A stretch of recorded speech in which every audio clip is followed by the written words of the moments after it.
वृंदावन बिहारी लाल की जय हो। बहुत ही सुंदर अद्भुत भगवान ने लीलाएं की।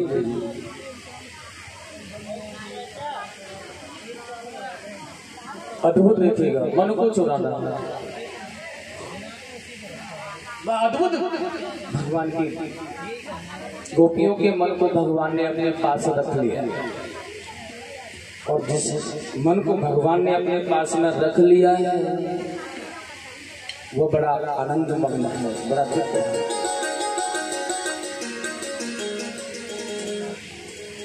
मन कर रहा है बात करने के लिए तुम्हारा, कोई बात नहीं।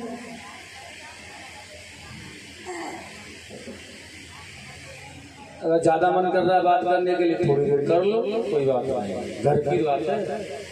ध्यान कई बार के थोड़ी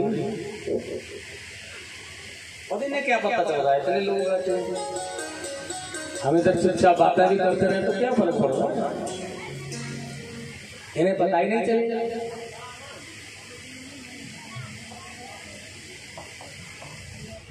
लेकिन भगवान की कथा में बातें करो, लेकिन जब समय मिल जाए,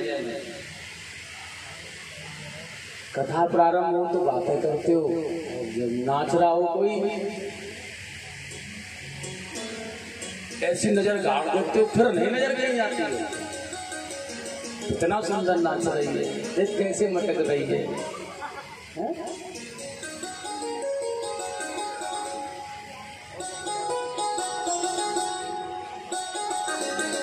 कथा की चोरी मत करो, जमाने की चोरी करो, लेकिन भगवान की कथा की चोरी मत करो।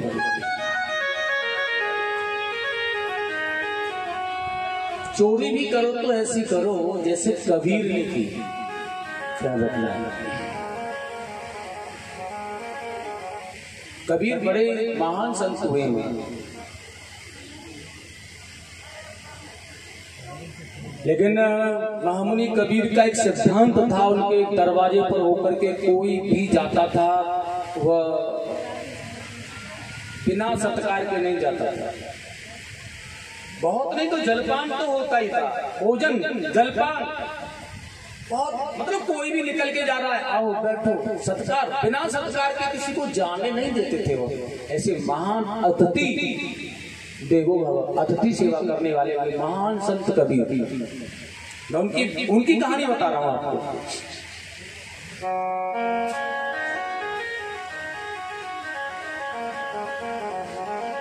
उनकी पत्नी का नाम कमाल था। सज्जनों, एक दिन की बात है, कबीर के यहाँ कुछ ब्राह्मण संत आ गए। कबीर ने बड़े प्यार से कहा, प्रभु जी आज भगवान का भोग क्या लगे?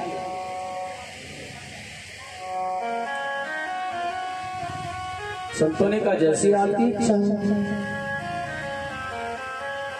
कबीर ने आदेश किया कमाल को, अरे ब्राह्मण पधारे हैं हमारे घर, संत पधारे हैं, देवी ठाकुर जी का कुछ भोग बनाओ, ग्रहण कराओ।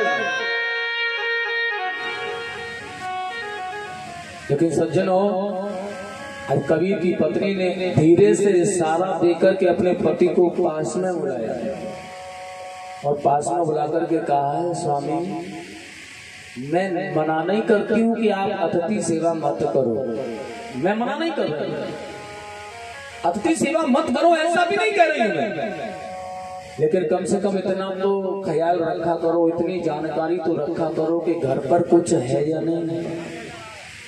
आपने कह दिया, आपने बोल दिया अतिथि सम्मान करना है, अतिथि सेवा करनी है, भोजन बनाओ, कुछ प्रसाद बनाओ, कुछ ग्रहण कराओ, ब्राह्मण आए हैं, संत पधारे हैं, लेकिन एक भी अन्न का दाना घर पर नहीं है, एक भी अन्न का दाना, एक भी चावल का दाना घर पर नहीं है, सब कुछ खाली है, कोई भी रसोई का पदार्थ नहीं है घर पर। पतिदेव इसलिए कह रही हूँ हाथ जोड़ करके कम से कम कहने से पहले इतना ख्याल कर लिया करो, इतना जानकारी कर लिया करो कि घर पर कुछ बनाने के लिए है या नहीं, और कुछ नहीं कह रही आपसे। कबीर की आंखों में सज्जनों अश्रु आ गया। मैं बहुत कुछ तो नहीं करता हूँ ना, कुछ मैं केवल अतिथि सेवा ही तो करता हूँ, लेकिन आज मेरे घर पर एक भी चावल का दाना नहीं, एक भी अन्न का दाना नहीं। आज रोने लगे कबीर, और आज संतों को तो जैसे तैसे उन्होंने रोक लिया। प्रातः होगा तो मैं तुम्हारे ठाकुर जी का भोग लगवाने की बात तुम्हें भेजूंगा यहाँ से, लेकिन रात्रि होते ही अपनी पत्नी कमाल को लेकर के यह कबीर चल दिए नगर में। किसी गरीब व्यक्ति का घर था, झोंपड़ा पड़ा था, फूस कम था उसका, लेकिन चोरी करने से पहले उनके मन में ख्याल आ गया है, इसके यहाँ चोरी करने से क्या फायदा है, ये तो वैसे ही दुखी है बेचारा, आधे चले गए। किसी को कन्या का विवाह करना था, इसलिए कुछ धन रखा हुआ था।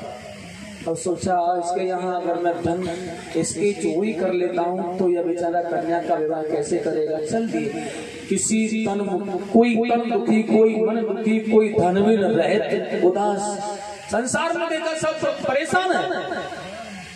अब लेकिन राजा के यहाँ पहुंच गए और राजा के यहाँ जाकर के राजा के महलों में जहाँ अनाज भंडार था डाका डाल दिया कबीर जी ने। और डाका डाल करके आज कबीर ने अनाज की बोरियां निकाल करके बाहर रख ली और अनाज की बोरियां को बाहर निकाल करके रख करके अपनी पत्नी को वहां बैठाल दिया कबीर जी ने।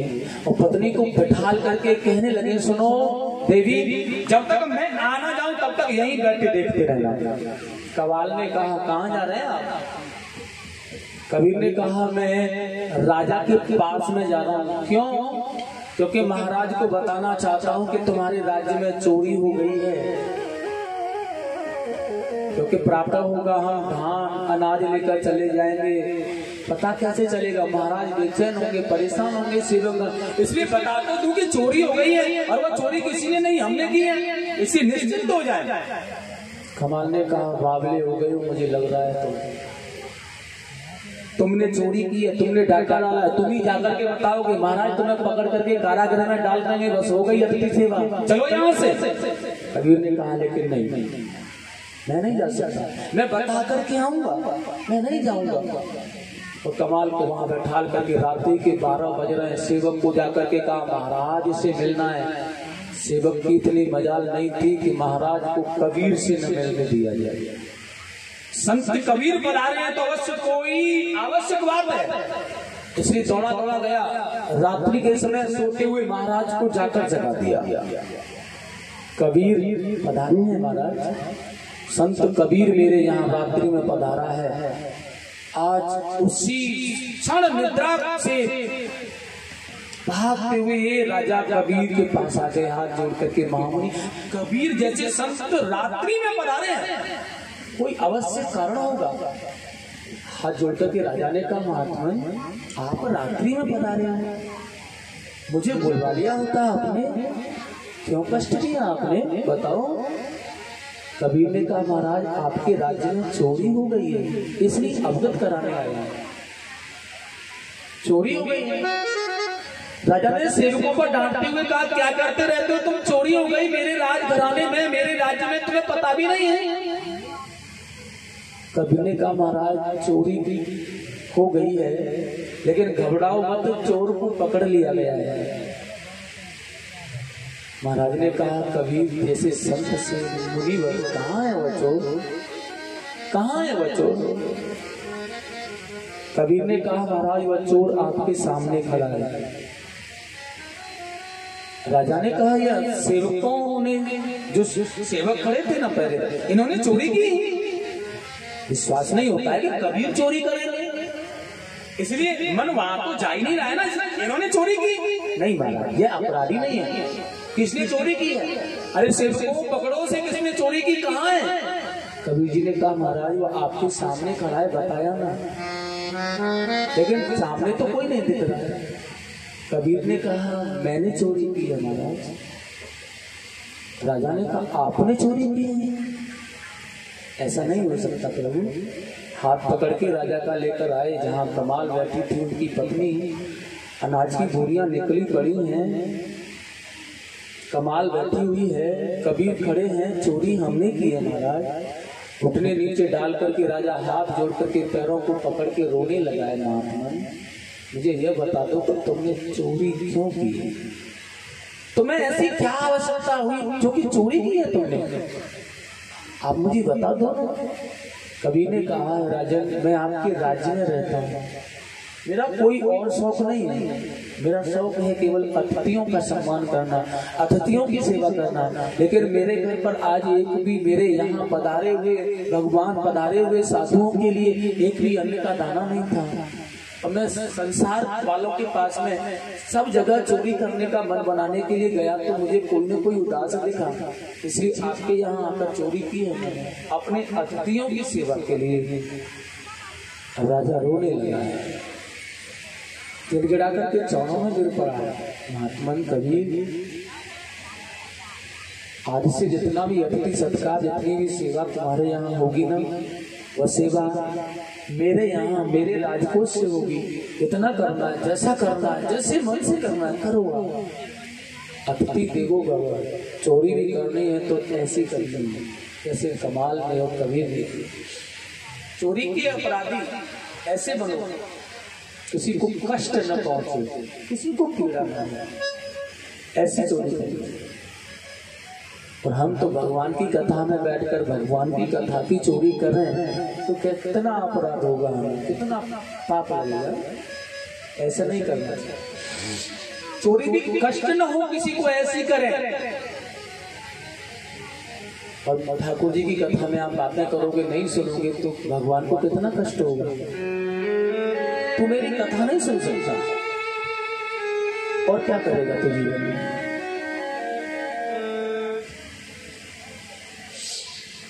बोलेंगे गोविंद भगवान की, आनंद कंद भगवान की जय जय श्री।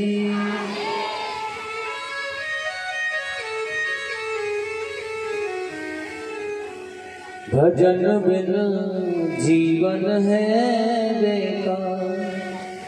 कितना भी धन कमा करके रख लो, कितना भी कमाओ, कितना भी अपनों के लिए जोड़ो, लेकिन यह बेकार है जब तक भजन नहीं किया। जब तक जीवन में सतगुरु नहीं मिले हैं तब तक भजन नहीं किया, तब तक संसार फीका है, बेकार है। कितना भी सजो इसे, कितनी ही भक्ति करो, कुछ नहीं। भजन बिन जीवन है बेकार।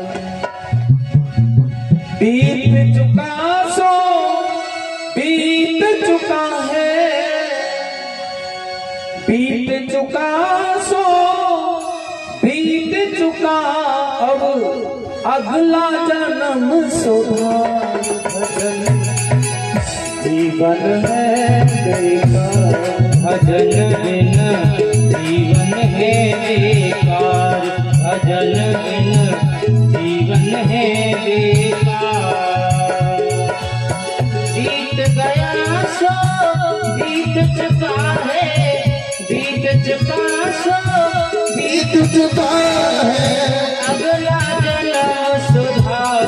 भजन बिन जीवन है बेकार, भजन बिन जीवन है बेकार, भजन बिन जीवन है बेकार, भजन बिन जीवन है बेकार।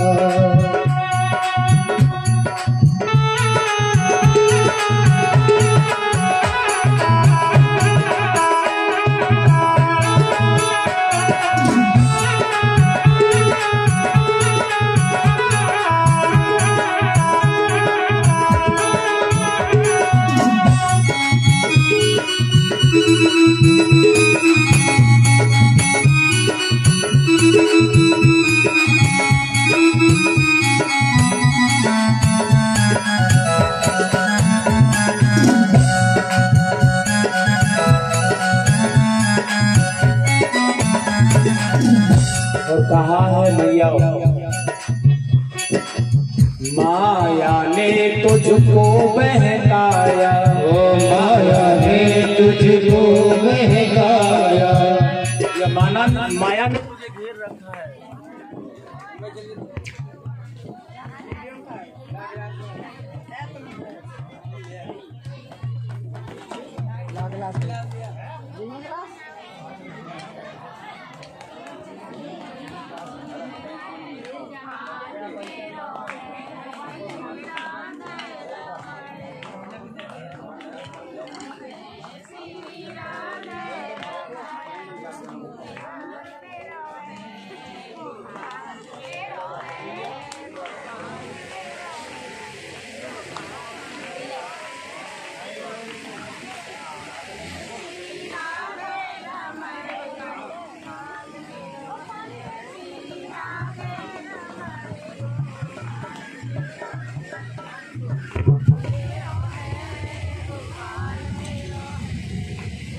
माया ने तुझको बहकाया, संग चले ना तेरी काया, कौन है बंदे कहाँ से तू आया,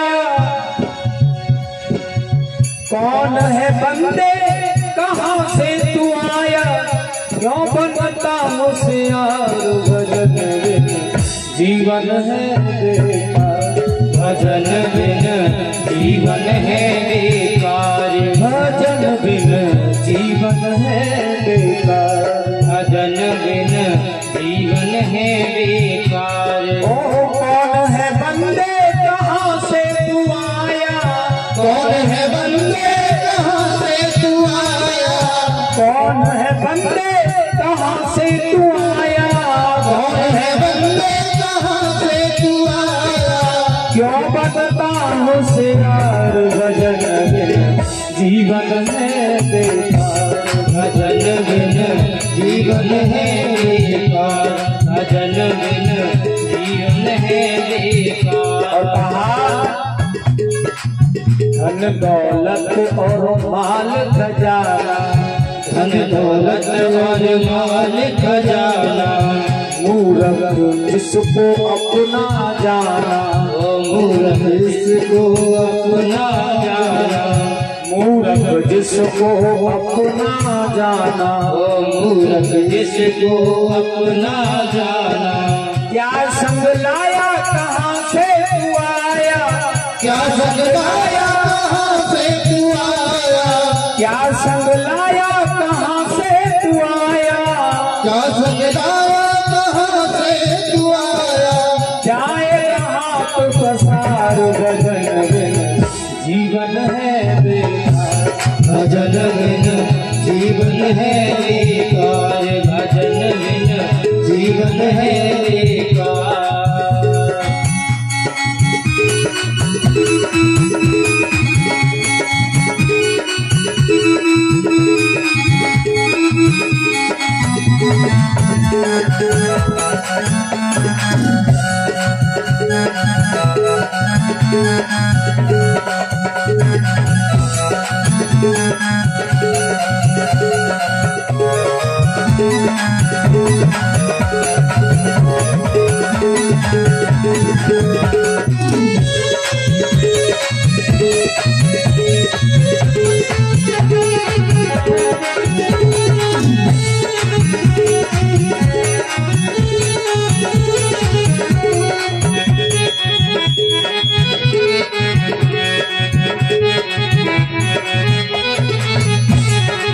कहा गया है वैसे संसार में एक ही सार है, दीन दयाल की शरण में जाओ, दीन दयाल की शरण में जाओ, जीवन अपना सफल बनाओ, जीवन अपना सफल बनाओ, जीवन अपना सफल बनाओ, जीवन अपना सफल बनाओ। गीत प्रभु के हर पल गाओ, गीत प्रभु के हर पल गाओ, गीत प्रभु के हर पल गाओ, तब होगा उद्धार भजन बिन जीवन है बेकार, भजन बिन जीवन है बेकार, भजन बिन जीवन है बेकार। ओ बीत चुका सो बीत चुका है, बीत चुका सो बीत चुका है, बीत चुका सो बीत चुका है, बीत चुका सो बीत चुका है, अगला जन्म समान भजन बिन जीवन है बेकार, भजन बिन जीवन है बेकार, भजन बिन जीवन है बेकार, भजन बिन जीवन है बेकार, भजन बिन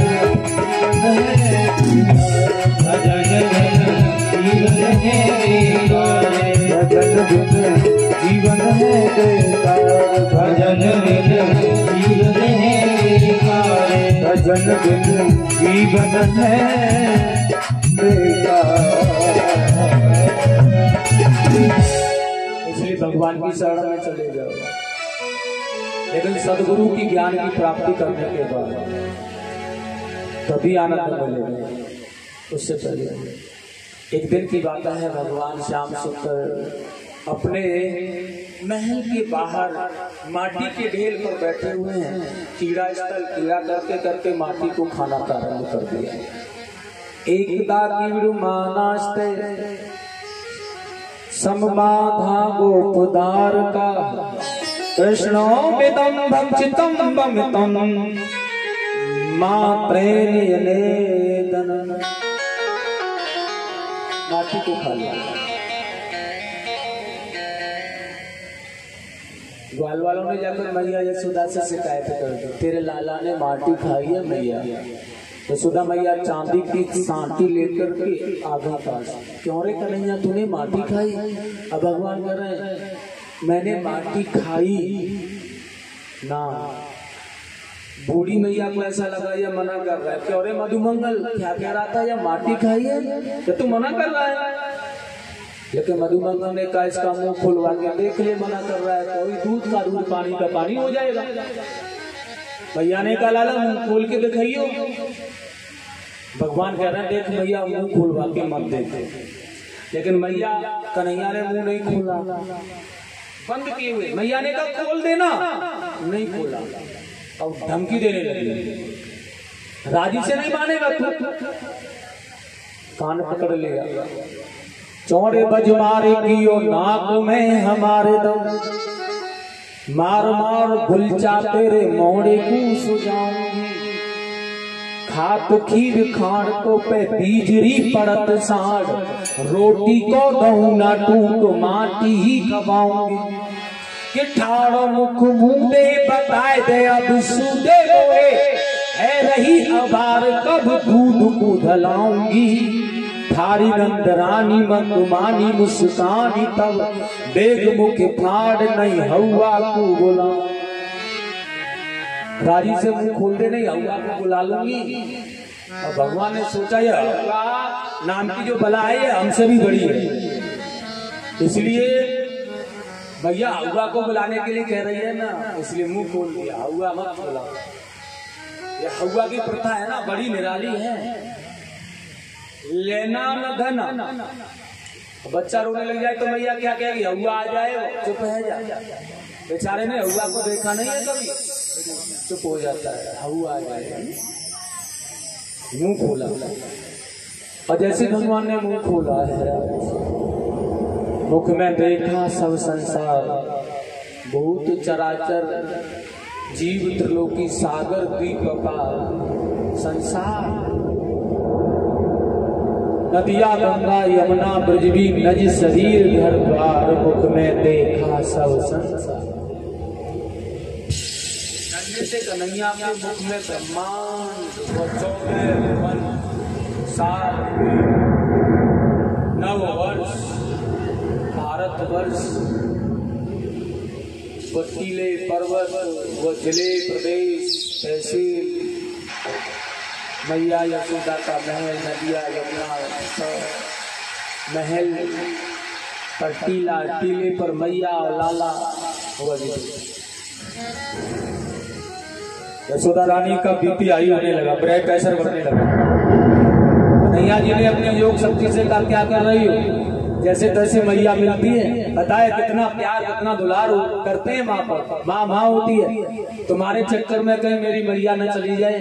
सुनो अगर कुछ भी हो गया ना तो तुम्हारी खैर नहीं है, क्योंकि ये भगवान की ऐश्वर्य शक्ति ने दिखाया यह रूप। जिसका कान तू पकड़ रही है ना, ये कोई साधारण बालक नहीं है, इसका कान तू पकड़ रही है यशोदा, तेरे सौभाग्य है जिसका कान तू पकड़ रही है। लेकिन देख इसकी ऐश्वर्य शक्ति को, क्या है वो कैसे मुंह खोला वो दिखने लगे।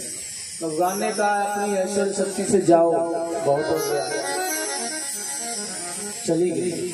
मैया भी भूल गई दृश्य, बुला दिया जैसा भगवान ने।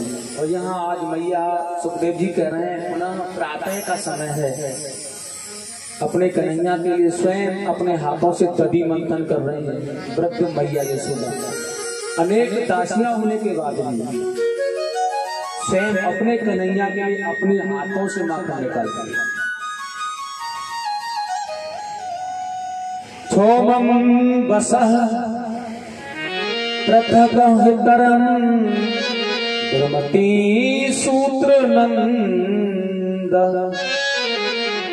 पुत्र स्नेह स्नुतम कुछ युगम जात कयं सुब्रत रज्ज्वाकर्ष श्रमी भुजलं कतं कणो कुंडले स्वेजं नस्त्रं कपरं विगलं नमालली निर्ममं माँ यशोदा रानी रेशमी घाघरा रेशमी साड़ी बड़ा सुंदर सा भाव बड़ी सुंदर सी चुंदरी ओढ़े हुए हैं। अद्भुत भाव है। कन्नेर के फूल गजरे में लगे हैं। झरझर पंखुड़ियां झर रही हैं। दधि मंथन करने के कारण माथे पर पसीने की बूंद है। पुत्र स्नेह के कारण इस स्तनों से दूध की धार बह रही है। भगवान कन्हैया आकर आज मैया के स्तनों को निकाल करके पीने लगे।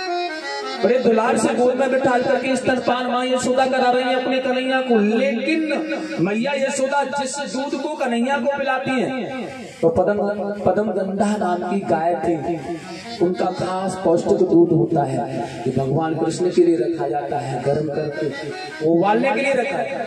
निकल करके अग्नि में गिर रहा है क्योंकि आज मैया का दूध पी करके फिर मुझे नहीं देखेंगे और वह जीवन नष्ट हो जाना चाहिए जो भगवान के काम है। जल जइयो ऐसो जीवन श्याम बिना, जो भगवान के काम नहीं आ रहा वह जीवन जल जाए। भगवान ने देखा दूध फन फन के गिर रहा है। मैया यशोदा से लाला ने कहा मैया हमें एक बात बताएंगे आप क्या? ये बताओ तुम दूध से प्यार करती हो या पूत से प्यार करती हो? अब यशोदा रानी ने बड़े प्यार से कहा मैं पूत से प्यार करती हूँ। पूत से प्यार करती हूँ। लेकिन दूध पर जैसी दृष्टि गई दूध को उठा करके धरती में डाल दिया, ऐसे पटक दिया जैसे इसका नहीं, और दूध को उठाने भागी। आए राम, लेकिन माता का स्नेह उस पुत्र के लिए ही है। उस दूध में इसलिए भाग रही है, दूध से नहीं, पुत्र से स्नेह से दूध को लेने भाग रही है। ये रोएगा मांगेगा कहां से दूंगी लाकर? भगवान ने देखा है अभी तो कह रही थी पुत्र से प्यार करते, ऐसे फेंक दिया जैसे इसका लाला नहीं हूं मैं, दूध को उठाने वाली है। इसलिए आज तेरे आई दूध को देखना। मोटा सा डंडा लिया और मटकियों को झीके पर चढ़ करके तोड़ना प्रारंभ किया। सारी मटकियां झीके पर चढ़ के तोड़ दी। बंदर भालू आ गए, खाने लगे। ग्वाल वालों को बुला लिया, जितना जितना खाना है ना खाओ आराम से। यशोदा मैया ने देखा बाप रे, ये मटकी फूटी कोई बात नहीं है, लेकिन यशोदा रानी ने मटकी को किसकी मटकी को पता है? अपने सास की दादी की मटकी को आज तक संभाले हुए था, उसको फोड़ दिया है कन्हैया ने। इसलिए गुस्सा आ गया, और गुस्सा आ गई ना भागने लगी साटी लेकर। कन्हैया आगे मैया पीछे, लेकिन कैसे पकड़ पाए? आगे भागते हुए कन्हैया बहुत दूर, लेकिन मैया ने कहा ऐसे तो हाथ नहीं आएगा। बड़ी प्यार से कहा, साटी को फेंक दिया। कन्हैया अब नहीं मारूंगी, अब तेरे माखन का रोटी का वक्त हो गया है, समय से खाना चाहिए, जल्दी आ जा, घर चलते हैं। भगवान ने कहा मैया प्यार से बुला रही है तो चलो। नाराजगी खत्म हो गई, साटी फेंक दी है और लाला पास में आ गया। और जैसे कन्हैया पास में आया कस के पकड़ लिया, तुझे आज रोटी और माखन नहीं दूंगी। लेकर के आ गई, ऊखल से बांध दिया, यहीं धूप में बांधे रखूंगी। बहुत शैतानी करता था। लेकिन जब मैया यशोदा लाला को बांध रही थी ना, तब भी ना यहाँ वो जिस रस्सी से बांधती थी ना वही छोटी पड़ जाती थी, 2 अंगुल छोटी। कहने का तात्पर्य स्पष्ट है, चाहे वो यशोदा मैया ही क्यों न हो, ब्रह्म को बांधना इतना संभव नहीं है जितना कि वो समझ रही है, जितना समझ रही है। इसे तो कोई प्रेम रूपी बंधन से ही बांध सकता है। और जब मैया का प्रेम उमड़ा ना तो कन्हैया जी बन गए बड़े प्यार से। लेकिन ठाकुर जी ने बनने के बाद में एक कार्य किया, मैया अपने काम में लग गए। यमला आदि के दो वृक्ष खड़े थे, उखल को नीचे घसीट दिया, उनके बीच में उखल निकल आए, अब उखल फंस गया, हल्का सा झटका दिया, दोनों वृक्ष नीचे गिर गए। उनके अंदर से दो सुंदर बड़े सुंदर पुरुष निकले जो भगवान की स्तुति करने लगे हैं। हे प्रभु जी, आज आपने हमारा उद्धार किया है, हमें कृतार्थ कर दिया आज आपने, और बड़ी सुंदर सी प्रार्थना की इन्होंने। कृष्ण कृष्ण महायोगी, हे भगवान कृष्ण कृष्ण महायोगी, योगी इष्टमादम पुरुषः परम, श्री कृष्ण गोविंद हरे मुरारे, ओ श्री कृष्ण गोविंद हरे मुरारे, हरे मुरारे, हे नाथ नारायण वासुदेव।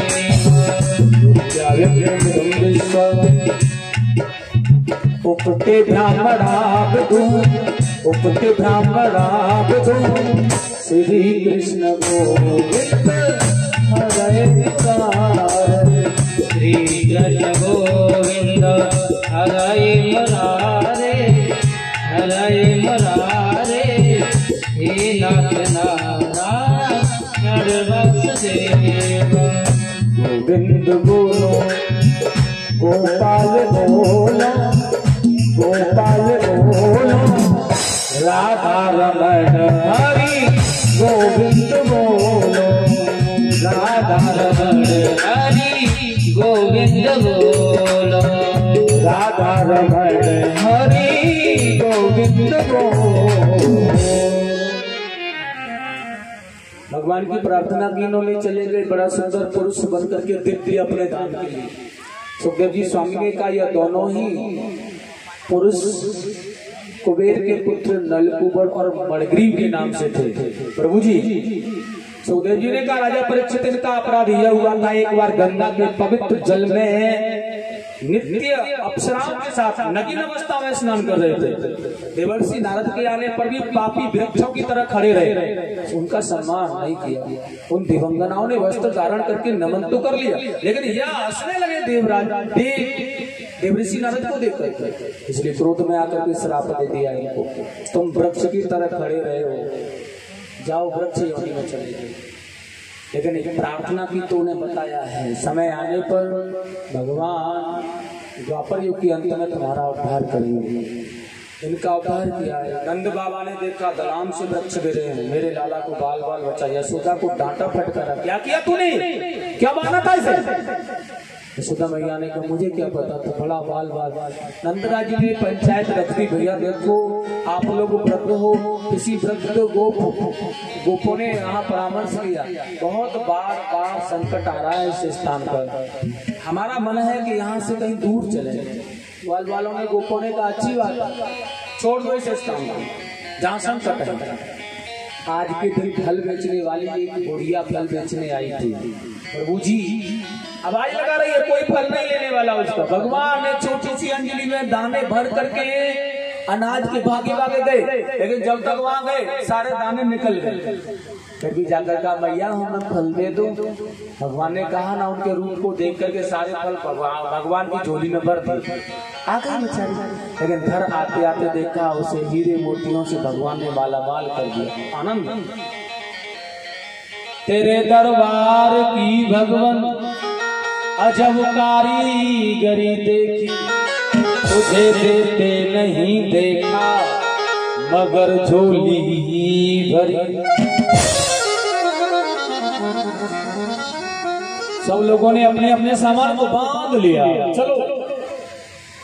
और यह गोकुल से चलने लगे बैलगाड़ियों में, छकड़ों में सामान भर भर के और चलते चलते चलते चलते बहुत सा प्यारा सा सुंदर सा यमुना के किनारे पर एक उपवन आया, जहाँ तुलसियों के बड़े विशाल वन थे। इस स्थान को वृंदावन कहते हैं, बहुत ही पावन है। डेरा जवान दिया, इससे अच्छा स्थान नहीं मिलेगा। वृंदावन में रहना प्रारंभ किया है, बहुत ही पावन है वृंदावन धाम।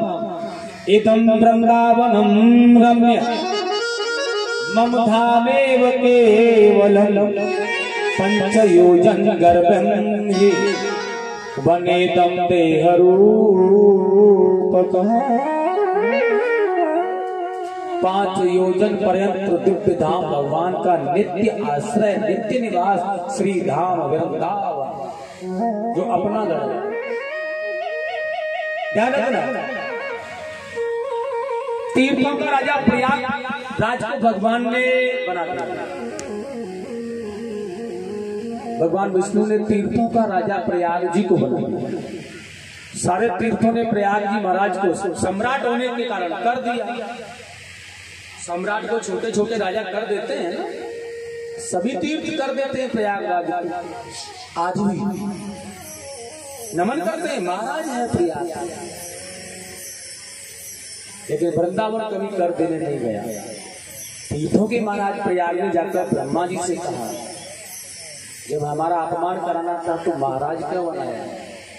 ब्रह्मा जी ने कहा, इस विषय में मैं नहीं कुछ कह सकता भैया, भगवान के पास गोलोक धाम में भगवान गोविंद के पास आया है। प्रभु जी, तीर्थों का राजा बनाया था तो अपमान क्यों करा रहे हो? क्या हो गया भैया? ये छोटा सा वृंदावन हमें कर नहीं देता है, सारे तीर्थ बड़े बड़े वृंदावन कर देते हैं, लेकिन ये वृंदावन कभी कर देने नहीं पहुंचा। भगवान कृष्ण ने कहा, मैंने तुझे तीर्थों का राजा बनाया है भले आदमी, अपने घर का राजा नहीं बनाया है। ये वृंदावन तो मेरा स्वयं का अपना घर है, मेरा अपना हृदय स्वरूप है। वृंदावन में तो मैं स्वयं निवास करता हूँ, मैं, मेरा है अपना घर। मैंने तीर्थों का ही तो राजा बनाया है, तुझे अपने घर का अधिपति थोड़ी बना दिया है, अपने घर का राजा थोड़ी बनाया है। इसलिए मैं तुझे कर क्यों देने लगा? मैंने तुझे सम्राट बनाया, महाराज बनाया, ठीक है, लेकिन मैं भी तुझे कर दूं ऐसा संभव नहीं। वृंदावन तुझे कर नहीं दे सकता। वृंदावन तो अपने आप में महाराज है, अपने आप में सम्राट है। वृंदावन तो वृंदावन ही है, अद्भुत है, बड़ा सुंदर भाव है। वृंदावन में रहने लगे, क्या सुंदर भाव, बड़ी नित्य लीलाएं भगवान करते हैं वृंदावन में। यहाँ कंस का भेजा हुआ दैत्य वृत्तासुर आया, जिसे भगवान ने वध किया है। उसके बाद यमुना किनारे पर बगुले के भेष में बकासुर नाम का दैत्य आया, तो भगवान को अपनी चोंच में निकल गया, लेकिन गर्म होकर के भगवान ने अंगारे की भांति दर्शाया, निकाल दिया, उसकी चोंच को पकड़ के उखाड़ दिया। गोविंदाय नमो, बकासुर का उद्धार किया गया। देनकासुर का वध कराया भगवान बलराम जी।